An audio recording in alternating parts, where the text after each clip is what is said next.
भ्रष्टाचार की गगनचुंबी इमारत का आज अंत हो गया। जी हां, नोएडा स्थित ट्विन टावर को ध्वस्त कर दिया गया।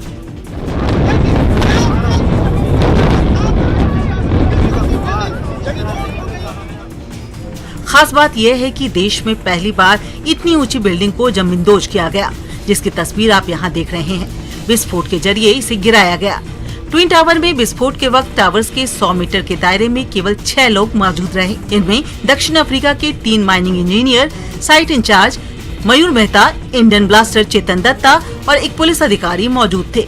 दरअसल टावर को बनाने में कई तरह की अनियमितता बरती गई थी, जिसके बाद कोर्ट में सालों तक इस मामले में सुनवाई हुई और आखिर में कोर्ट ने इसे जमींदोज करने का आदेश दिया, जिसके बाद ये कार्रवाई हुई।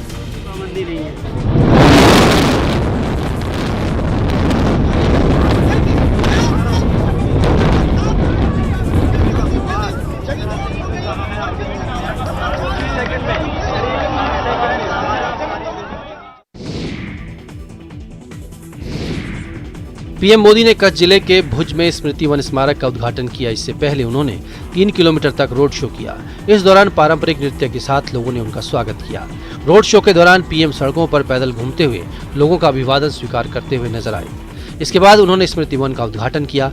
स्मृति वन 26 जनवरी 2001 को गुजरात में आए भूकंप में मारे गए करीब 13,000 से ज्यादा लोगों को श्रद्धांजलि के रूप में कच्छ जिले के भुज कस्बे के पास भुजियो पहाड़ी पर बनाया गया एक म्यूजियम है। इस म्यूजियम की परिकल्पना पीएम मोदी ने उस समय की थी जब वे गुजरात के मुख्यमंत्री थे। स्मृति वन 470 एकड़ के क्षेत्र में बनाया गया है। संग्रहालय में 8 ब्लॉक हैं जिनके विशिष्ट नाम हैं और हर ब्लॉक अपने नाम के आधार पर आगंतुकों को विशिष्ट आकर्षण प्रदान करता है। स्मारक में भूकंप के दौरान जान गंवाने वाले 12,932 पीड़ितों की नेम प्लेट है। उत्तराखंड के उधम सिंह नगर में एक कंपनी में भीषण आग लग गई। जानकारी के अनुसार पंतनगर सिडकुल के ब्रिटानिया कंपनी में अचानक आग लग गई और देखते ही देखते ये विकराल हो गई। कुछ ही पलों में आग ने कंपनी के गोदाम, एडमिन ऑफिस सहित कई हिस्सों को भी अपनी चपेट में ले लिया। आग लगने से कंपनी में अफरा तफरी मच गई। सूचना पर दमकल विभाग के साथ ही विभिन्न कंपनियों के 12 से ज्यादा वाहन आग बुझाने में जुट गए, लेकिन आग और ज्यादा भीषण होती चली गई। इस दौरान जिलाधिकारी, एसएसपी, एडीएम, एसपीसीटी सहित तमाम अधिकारियों के साथ ही लोगों की भारी भीड़ जमा हो गई। घंटों की कड़ी मशक्कत के बाद आग पर काबू पाया गया। बताया जा रहा है कि जिस समय आग लगी उस समय वहां 70 से ज्यादा कर्मचारी काम कर रहे थे। हालांकि सभी लोग सुरक्षित निकल गए। आग से करोड़ों के नुकसान होने की आशंका जताई जा रही है।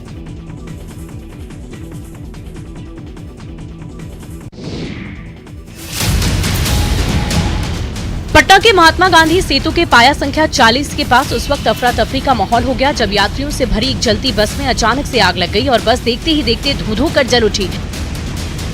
हालांकि बस में आग लगते ही बस में सवार सभी यात्री बस से निकलकर भागने में सफल हो गए। बस सवार सभी यात्री पूरी तरह सुरक्षित हैं। घटना की जानकारी पुलिस और फायर ब्रिगेड को दिए जाने के बाद पुलिस और फायर ब्रिगेड की टीम ने मौके पर पहुंचकर काफी मशक्कत के बाद आग पर काबू पा लिया। हालांकि तब तक बस पूरी तरह जलकर खाक हो गई थी। अगलगी का कारण अब तक स्पष्ट नहीं हो सका है। आशंका ये जताई जा रही है कि शॉर्ट सर्किट के कारण ही बस के इंजन में आग लग गई होगी। देखते ही देखते पूरी बस धू-धू कर जल गई। बताया जा रहा है कि यात्रियों से भरी बस मुजफ्फरपुर से पटना की ओर आ रही थी और इसी दौरान महात्मा गांधी सेतु पर बस में आग लग गई। आग लग जाने से थोड़ी देर के लिए सेतु पर अफरा तफरी का माहौल हो गया और वाहनों का परिचालन थोड़ी देर के लिए रुक गया। बाद में बस में लगी आग को काबू पाने के बाद सेतु पर परिचालन को सामान्य कराया गया।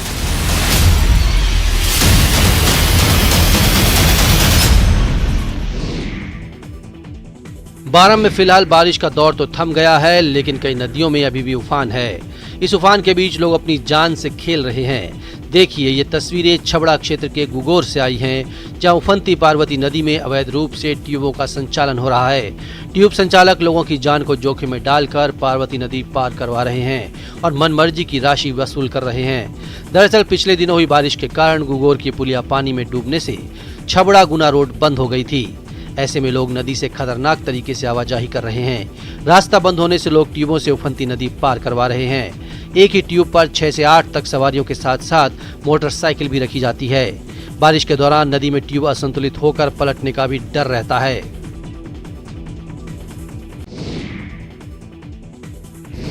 बारां जिले में अतिवृष्टि और बाढ़ से फसलों को खासा नुकसान पहुंचा है। पार्वती, परवन और काली सिंध नदियों से सटे गांवों में ज्यादा नुकसान हुआ है। किसानों की खराब फसलों के सर्वे के लिए हर पटवार मंडल पर 4 लोगों की एक कमेटी बनाई गई है, जो खराबे की रिपोर्ट तैयार करेगी। जिले में इस साल करीब 3.43 लाख हेक्टेयर में खरीफ की फसलों की बुआई हुई है। इसमें सबसे ज्यादा 2.44 लाख हेक्टेयर में सोयाबीन की बुआई हुई है। जिले में साल भर में औसतन 950 मिलीमीटर बारिश होती है, लेकिन इस साल 1 जून से अब तक 870 मिलीमीटर बारिश हो चुकी है। पिछले साल भी पूरे जिले में अतिवृष्टि से सोयाबीन समेत कई फसलों को खासा नुकसान हुआ था। फसल खराबे ने किसानों की चिंता बढ़ा दी है। बहुत नुकसान हुआ है, 5800 बीघा नुकसान हुआ है, और जिसमें पलायदा भी है, नागदा और लदवाड़ा, रायपुरिया, सीसवाली, बालगड़ा, पाटुंदा, इधर चीज बहुत नुकसान हुआ है सर। उदयपुर पुलिस की स्पेशल टीम ने नशे के कारोबारियों पर शिकंजा कसते हुए एक ड्रग तस्कर को गिरफ्तार किया है। पुलिस ने एक तस्कर से 300 ग्राम ड्रग्स तो जब्त की ही, साथ ही 4 पिस्टल और 70 राउंड कारतूस के साथ साथ 200 रुपए के और 100 रुपए के नकली नोट भी बरामद किए हैं। पकड़ी गई ड्रग्स की कीमत इंटरनेशनल मार्केट में 1.5 करोड़ रुपए बताई जा रही है। एएसपी चंद्रशील ठाकुर ने बताया कि आरोपी दीपेश पाटीदार प्रतापगढ़ के धमोत्तर का रहने वाला है, जो उदयपुर में हथियार और एमडी नशा सप्लाई करता है। पुलिस के मुताबिक शहर के सेवाश्रम चौराहे पर नाकाबंदी के दौरान दीपेश को पकड़ा गया और स्कॉर्पियो से ड्रग्स, हथियार और नकली नोट जब्त किए गए। आपको बता दें कि उदयपुर को नशा मुक्त करने के लिए एसपी विकास शर्मा ने एक स्पेशल टीम का गठन किया है। पुलिस का दावा है कि इस आरोपी को गिरफ्तार करने के बाद शहर में सप्लाई होने वाले ड्रग्स और हथियारों पर बड़े स्तर पर लगाम लगेगी।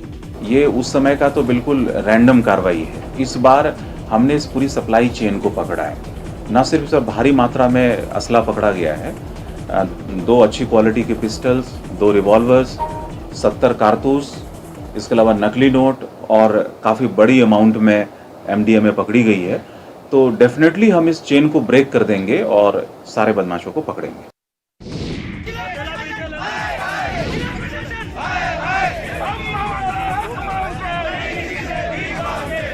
अजमेर में महीनों से बदहाल सड़कों के हालात नहीं सुधरने से लोगों का सब्र जवाब दे गया। नाराज लोगों ने सड़कों को तुरंत ठीक कराने की मांग को लेकर फॉय सागर रोड इलाके में टेलीफोन एक्सचेंज चौराहे पर जाम लगा दिया। इस दौरान बड़ी संख्या में महिलाएं और पुरुष घरों से बाहर निकले और टूटी फूटी सड़कों को लेकर प्रशासन की लापरवाही पर सवाल उठाया। आक्रोशित लोगों ने जमकर नारेबाजी की। लोगों की भीड़ को देखते हुए मौके पर अतिरिक्त पुलिस बल की तैनाती की गई थी। बता दें कि इलाके में सीवरेज का काम चल रहा है। इस दौरान सड़कों को खोदकर तबाह कर दिया गया है, जिससे आए दिन हादसे हो रहे हैं, लेकिन प्रशासन पूरी तरह से लापरवाह बना हुआ है। प्रशासनिक लापरवाही से परेशान होकर लोगों ने जाम लगाया और जिम्मेदार अधिकारियों को बुलाकर कल से सड़क मरम्मत का काम शुरू करने की मांग की। ऐसा नहीं होने पर लोगों ने बेमियादी धरना शुरू करने की चेतावनी दी। 5 दिन हो गए, बरसात नहीं आ रही है, उसके बाद में भी यहाँ काम नहीं हो रहा है। उसको लेके समस्त क्षेत्रवासी यहाँ धरना प्रदर्शन कर रहे हैं। जब तक यहाँ पे यह काम नहीं होगा, यहाँ पे हमें जिम्मेदार व्यक्ति नहीं आएगा, यहाँ काम नहीं करेगा, तो हम ईंट से ईंट बजा देंगे। हमारा काम, हमारी मांगे ये पूरी करवा के हम यहाँ से हटेंगे। 12 जिले के शाहबाद इलाके के बमनगवा और ईसा टोरी गांव में वन विभाग की 200 बीघा जमीन से अतिक्रमण हटाया गया। इस दौरान जमीन में खड़ी फसल को नष्ट किया गया। केलवाड़ा वन रेंज के ईसा टोरी गांव में वन भूमि पर अतिक्रमण कर बोई गई तिल्ली की फसल को नष्ट कर दिया गया। मौके पर जेसीबी मशीन की सहायता से ट्रेंच खुदवाई गई। विभाग ने यहां लगी तार फेंसिंग को जब्त कर 100 बीघा वन भूमि से अतिक्रमण हटाया। बाद में शाहबाद क्षेत्रीय वन खंड में कस्बा थाना नाका के बमनगवा गांव में करीब 100 बीघा जमीन पर अतिक्रमण हटाया गया। अतिक्रमणकारियों ने इस जमीन में मक्का की फसल लगा रखी थी, जिसे ट्रैक्टरों की सहायता से वन विभाग के अमले ने नष्ट कर दिया। बता दें कि हाल ही में पदस्थापित उप वन संरक्षक दीपक गुप्ता के नेतृत्व में वन विभाग पर अतिक्रमण करने वालों के खिलाफ अभियान चलाया जा रहा है। पश्चिमी राजस्थान का महाकुंभ कहा जाने वाला बाबा रामदेव के 638वें मेले का सोमवार को मंगला आरती और स्वर्ण मुकुट प्रतिष्ठा के साथ विधिवत शुभारंभ होगा। मेला कमेटी, प्रशासन और ग्राम पंचायत रामदेवरा ने मेले की पूरी तैयारियां कर ली हैं। 29 अगस्त से 10 सितंबर तक चलने वाले मेले को लेकर सुरक्षा के पुख्ता इंतजाम किए गए हैं। मेला व्यवस्थाओं को लेकर राजस्थान सरकार के कैबिनेट मंत्री शाले मोहम्मद, जिला कलेक्टर टीना डाबी, एसपी भंवर सिंह नाथावत, मेला अधिकारी राजेश बिश्नोई, सरपंच समंदर सिंह तंवर सहित प्रशासनिक अधिकारी और जनप्रतिनिधि सजग नजर आ रहे हैं। सोमवार को बाबा रामदेव की भादवा की दूज का मेला परवान चढ़ेगा। वहीं लाखों की तादाद में भक्त बाबा रामदेव समाधि के दर्शन कर राम सरोवर में डुबकी लगाएंगे। बता दें कि मेला विधिवत शुरू होने से पहले ही अब तक लगभग 15 लाख लोग बाबा की समाधि के दर्शन कर चुके हैं। अलवर में ऐतिहासिक धरोहर मूसी महारानी की छतरी पर सिम्फनी ऑफ भपंग कार्यक्रम का आयोजन किया गया, जिसमें प्रसिद्ध लोक कलाकार यूसुफ खान मेवाती और ग्रुप ने भपंग वादन और लोक संगीत की मनोरम प्रस्तुति देकर उपस्थित जनसमूह को मंत्रमुग्ध कर दिया।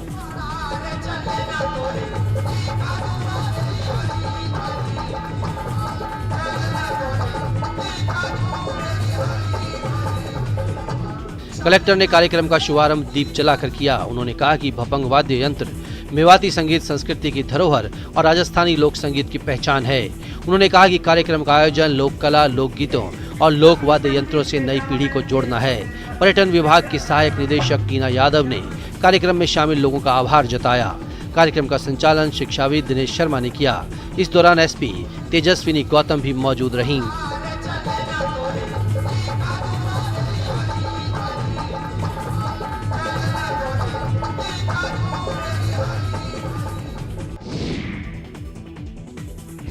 बिहार के औरंगाबाद में पुलिसकर्मी ने मानवता की मिसाल पेश की है। मामला बारूण थाने से जुड़ा है, जहां के थानाध्यक्ष कमलेश पासवान ने दिलेरी दिखाते हुए सोन नदी में गिरे एक व्यक्ति को अपनी जान पर खेलकर बचाया। दरअसल गया जिले के बेला थाना इलाके के श्रीपुर गांव के रहने वाले अखिलेश चौधरी रात के अंधेरे में सोन पुल से नीचे गिर गए। मॉर्निंग वॉक करने निकले लोगों ने एक शख्स को नदी में पड़ा देखा और इसकी सूचना पुलिस को दी। सूचना पाकर थानाध्यक्ष मौके पर पहुंचे, जहां उन्होंने युवक को नदी में बालू के टीले पर पड़ा हुआ देखा। टीले के दोनों तरफ नदी की चौड़ी धारा बह रही थी। थानाध्यक्ष ने झट से वर्दी उतारी और गमछा पहनकर पुल से नदी में कूद गए और तैरते हुए टीले पर पड़े व्यक्ति के पास पहुंच गए। उसे होश में लाया और फिर क्रेन की मदद से उसे ऊपर लाया गया। अखिलेश को बारूण सीएचसी लाया गया, जहां से प्राथमिक उपचार के बाद उसे पटना रेफर कर दिया गया। दोनों तरफ से सोन में पानी भरा हुआ था, बीच में कटार में गिरा था और पानी हिलने का कोई सुविधा नहीं था, कोई साधन नहीं था, तो हम तैर करके हिले सोन को। बिहार में गंगा के जलस्तर में तेजी से बढ़ोतरी होने के बाद कई इलाकों की परेशानी बढ़ गई है। बेगूसराय जिले के दियारा इलाके में भी गंगा ने अपना रौद्र रूप दिखाना शुरू कर दिया है। खासकर बलिया अनुमंडल के शादीपुर, बिशनपुर, अशरफा, नौरंगा समेत कई इलाकों में अब गंगा का पानी आबादी वाले क्षेत्र में घुस चुका है। शादीपुर में मध्य विद्यालय के पास तकरीबन 5 फीट पानी जमा होने से विद्यालय परिसर में भी और विद्यालय भवन में भी पानी भर गया है। कई जगहों पर सड़कें क्षतिग्रस्त हो चुकी हैं, जिससे अनुमंडल मुख्यालय से दियारा वासियों का संपर्क भी कट गया है। गंगा के जलस्तर में बढ़ोतरी के कारण फसलों को भी काफी नुकसान पहुंचा है। लोगों ने प्रशासन पर लापरवाही का आरोप लगाया है। उनका कहना है कि प्रशासन ने नाव तक की व्यवस्था नहीं करवाई, जिससे लोगों को रोजमर्रा के सामान खरीदने में भी परेशानियों का सामना करना पड़ रहा है।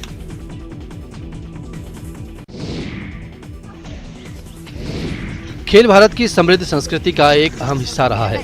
दुख की बात यह है कि आज सोशल मीडिया के जमाने में बच्चे आउटडोर गेम से दूर होते जा रहे हैं, बस मोबाइल गेम में उलझ कर रह गए हैं।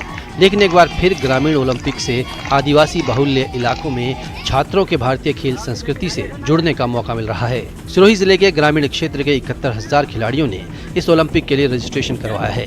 प्रतियोगिता में पुरुष और महिला खिलाड़ी volleyball, kabaddi, hockey, cricket, tennis ball के साथ सैकड़ों खेलों का आयोजन करवा रहा है। इस आयोजन को लेकर आदिवासी इलाकों की लड़कियों में भी काफी रुचि है।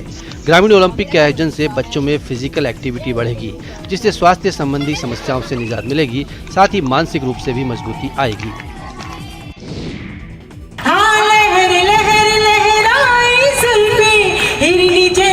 चाल हुई बंदी पाँव में प्रीति पायल उम्र जो 16 साल हुई। बूंदी के कुंभा स्टेडियम में आयोजित 16 दिवसीय कजरी तीज महोत्सव के 14वें दिन अखिल भारतीय कवि सम्मेलन का आयोजन किया गया, जिसमें देश भर से आए मशहूर कवियों ने अपनी कविताओं के 9 रसों का संगम साकार कर दिया। श्रृंगार, हास्य, व्यंग्य, वीर रस, ओतप्रोत कविताओं ने लोगों की खूब तालियां बटोरी। उत्तराखंड के नैनीताल से आई गौरी मिश्रा ने लहर लहर लहराई जुल्फें, तो मध्य प्रदेश के देवास से आई सुमित्रा सरल ने सबको घरवाली खारी लगे बाहर वाली प्यारी कविताओं से दर्शकों का खूब मनोरंजन किया।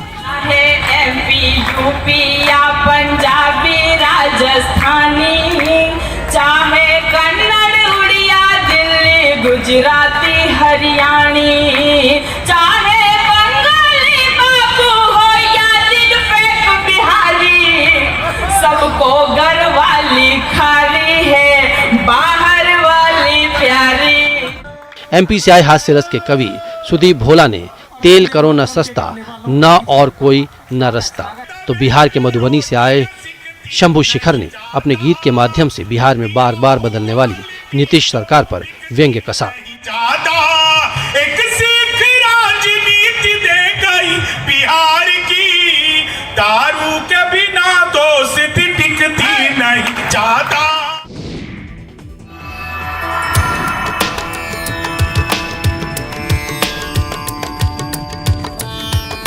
गणेश उत्सव को लेकर भिलाई में बप्पा का दरबार अनोखे तरीके से सजाया जा रहा है।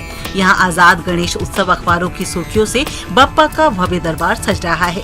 इसके साथ ही यहां गणेश चतुर्थी में नवदुर्गा के भी दर्शन होंगे। झांकी का प्रदर्शन भी किया जाएगा। पंडाल बनाने में बंगाल के करीब 50 कारीगर जुटे हैं। पंडाल में अभी तक 3 क्विंटल पेपर का इस्तेमाल किया जा चुका है। इस पंडाल के निर्माण में अभी और पेपर का इस्तेमाल किया जाएगा। पंडाल अभी पूरी तरह से तैयार नहीं हुआ है, लेकिन फिर भी इसकी सुंदरता देखने लायक है।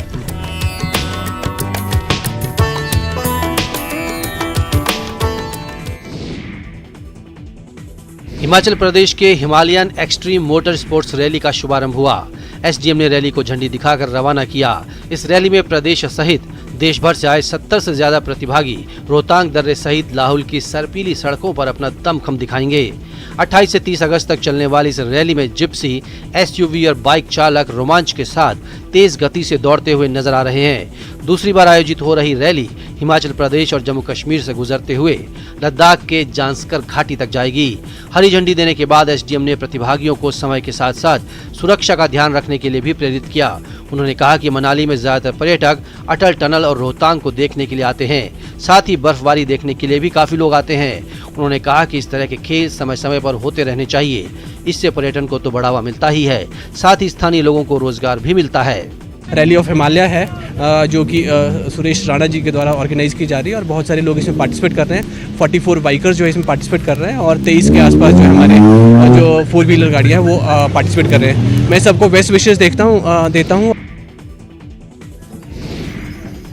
भगवान शंकर के भजनों और जयकारों से चंबा के ऐतिहासिक चौगान मैदान का वातावरण पूरी तरह से भक्तिमय हो चुका है। दरअसल विश्व विख्यात मणिमहेश यात्रा के लिए जम्मू कश्मीर से आने वाले श्रद्धालु सबसे पहले चंबा चौगान मैदान में डेरा लगाते हैं। मान्यता के अनुसार जब भगवान शंकर पैदल जम्मू कश्मीर के मणिमहेश के लिए गए थे तो सबसे पहले उन्होंने इसी चौगान मैदान में डेरा लगाया था। उसी मान्यता के अनुसार जम्मू कश्मीर से आने वाले सभी भक्त बड़ी श्रद्धा के साथ इस मैदान में डेरा लगाते हैं। वो अपने छोटे बाल बच्चों के साथ यहाँ पहुंचकर इस मैदान की परिक्रमा करते हैं। उसके बाद अपने देव स्थलों से साथ में लाए देव चिन्हों, त्रिशूलों और छड़ियों को यहाँ पवित्र मैदान के अंदर स्थापित कर उनकी पूजा करते हैं। अलग अलग मंडलियों में यहाँ लोग बैठकर भगवान शंकर के भजन कीर्तन करते हैं। उसके बाद पड़ाव दर पड़ाव ये लोग मणिमहेश कैलाश के दर्शन के लिए आगे बढ़ते हैं। राष्ट्रीय खेल दिवस से पहले दिल्ली के जवाहरलाल नेहरू स्टेडियम में एकल रन 2022 का आयोजन किया गया। ओलंपिक कांस्य पदक विजेता योगेश्वर दत्त ने एकल रन को हरी झंडी दिखाई। इस आयोजन में कई कैटेगरी रखी गई थी, जिसमें 10 kilometre open, 10 kilometre masters, 5 kilometre fun run और 1 किलोमीटर मॉस रन का आयोजन किया गया। दौड़ के अलावा खेल से संबंधित विषयों पर पोस्टर मेकिंग प्रतियोगिता भी आयोजित की गई। 10 किलोमीटर वर्ग में यूनुस शाह पहले स्थान पर रहे, जबकि अभिषेक चौधरी ने दूसरा स्थान हासिल किया। 50 से अधिक आयु वर्ग में पुरस्कार जीतने वालों में सुनील हांडा, राजेश कुमार, संतोष सिंह शामिल रहे, जबकि महिला वर्ग में बिमला नमिता पांडे विजेता रहीं।